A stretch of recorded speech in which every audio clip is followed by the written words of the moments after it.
অপু বিশ্বাসের পেজে অপু বিশ্বাসের জন্মদিনে তাকে তার অ্যাডমিন ঢালিউড কুইন লিখে হচ্ছে পোস্ট দিছে। এখন বুবলিরও রিসেন্ট টাইমে হচ্ছে জন্মদিন গেছে, তো বুবলির অ্যাডমিনও হচ্ছে বুবলিকে ঢালিউড অ্যাঞ্জেল লিখে হচ্ছে মানে একটা পোস্ট দিছে। তো বুবলির যারা ভক্ত তারা মানে এটা খুব অ্যাপ্রিসিয়েট করছে যে যাক ভালোই, ঢালিউড অ্যাঞ্জেল একটা নতুন নাম আমরা শুনলাম।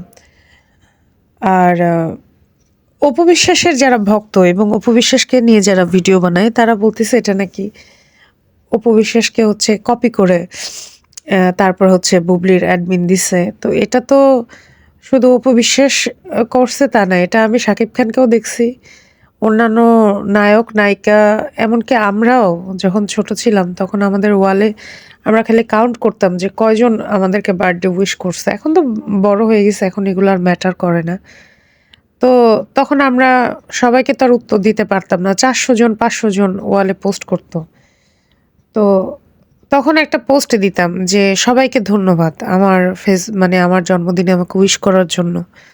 তো এটা একটা বেসিক কার্টেসি, এটা হচ্ছে অপু বিশ্বাসকে ফলো করার কপি করার দরকার নেই। কিছু কিছু জিনিস আছে যেটা হচ্ছে ইউনিভার্সাল। সূর্য পশ্চিম দিকে উঠবে, এটাই সত্য। সূর্য কি পশ্চিম দিকে ওঠে? না, সূর্য পূব দিকে ওঠে, পশ্চিম দিকে অস্ত যায়।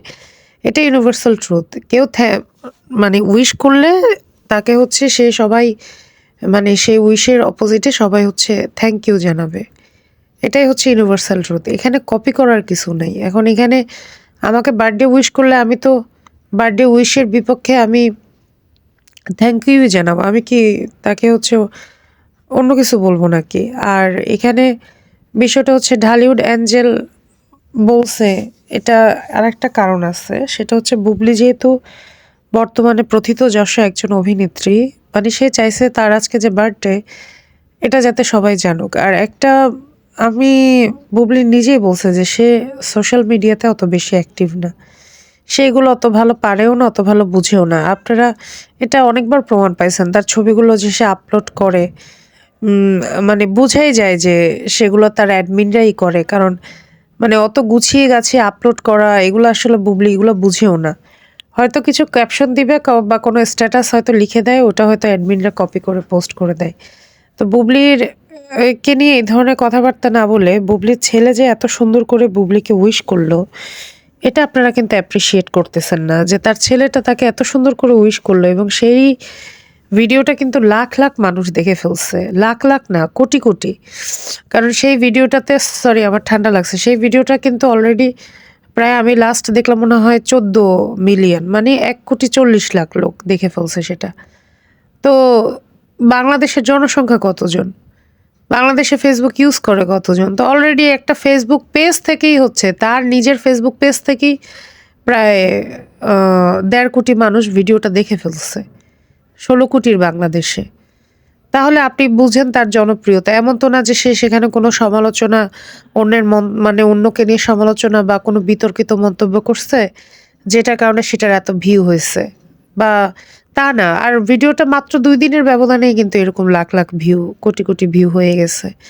তো তার মানে বুবলির যে গ্রহণযোগ্যতা আছে মানুষের মাঝে এবং সেটা যে দিন দিন আরো বাড়ছে, এই জিনিসটা আপনারা কেন স্বীকার করছেন না? আগে তো বুবলি একটা ছবি আপলোড করলে আপনারা সেখানে কম্পেয়ার করতেন যে দেখেন বুবলির ছবিতে কতটা লাইক আর অপু বিশ্বাসের ছবিতে কতটা লাইক। তো এখন তো বুবলির ছবিতে মিলিয়ন মিলিয়ন ভিউ হলো, তো সেটা নিয়ে আপনারা কেন ভিডিও করতেছেন না বা সেটা কেন আপনারা পয়েন্ট আউট করতেছেন না? আপনারা করতেছেন যে বুবলিকে যে তার ছেলে যে এত ব্রিলিয়ান্ট, তার ছেলে যে এত স্পন্টেনিয়াসলি তার বুবলিকে উইশ করলো, সেটা নিয়ে কেন কথা বলতেছেন না?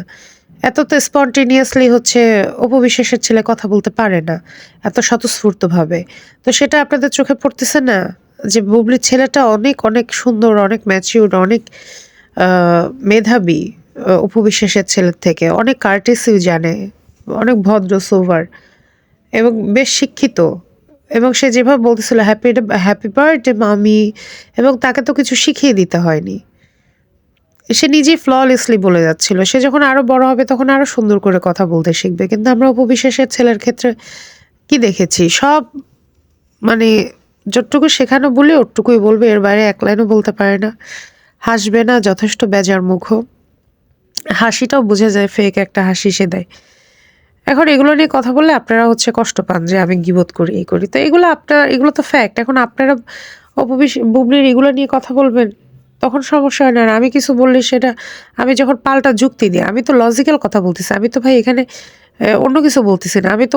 আমি জাস্ট লজিক দিয়ে কথা বলতেছি। তো লজিক্যাল কথা আপনারা কেন মানতে পারেন না? একটা জিনিসের আমি বিশ্লেষণ করলে সেখানে দোষের কি আছে? সেখানে তো ভাই আমি দোষের কিছু দেখি না।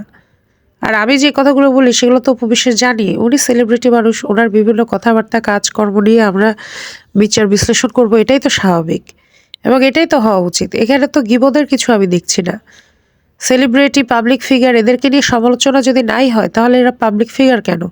আর উপবিশ্বাস নিজেই চায় সমালোচিত হতে। সে নিজেই বলছে যে আমি ভাইরাল হতে চাই, আমি যে কোনোভাবে হোক আলোচনায় থাকতে চাই। আপনারা কি তার ভিডিও দেখে বুঝেন না? তার ইন্টারভিউগুলো দেখে কি আপনারা বুঝেন না যে সে কি চায়? সে ভাইরাল হতে চায়। তা না হলে কোনো নায়িকা কখনো এই ধরনের মন্তব্য করবে টকশোতে গিয়ে? এই ধরনের আজে বাজে ওয়ার্ড কখনো ইউজ করবে? দিয়ে, এই দিয়ে, সেই দিয়ে, অরুচিকর কথাবার্তা, এই ধরনের কথাবার্তা তো আমরা বন্ধু-বান্ধবের সামনে অনেকে বলতে অনেক সময় দ্বিধাগ্রস্ত হব। আর সেখানে সে পাবলিক মিডিয়াতে গিয়ে এগুলো বলতেছে। আপনারা বুঝতেছেন না তার লেভেল কোথায়? তো অপু বিশ্বাসকে অন্তত বুবলির কপি করতে হবে না। বুবলি যে না দেখে ইংলিশে বার্থডে উইশ, মানে ওই যে তার জন্মদিনে ইংলিশে কথা বলল না? তো অপু বিশ্বাসকে একটু বললেন না বুবলির মতো একটু ইংলিশে না দেখে কথা বলতে। সে তো না দেখে বাংলাও ঠিকভাবে বলতে পারে না। ইংলিশ তো পরের কথা। তো সেটা একটু বলেন না কপি করতে।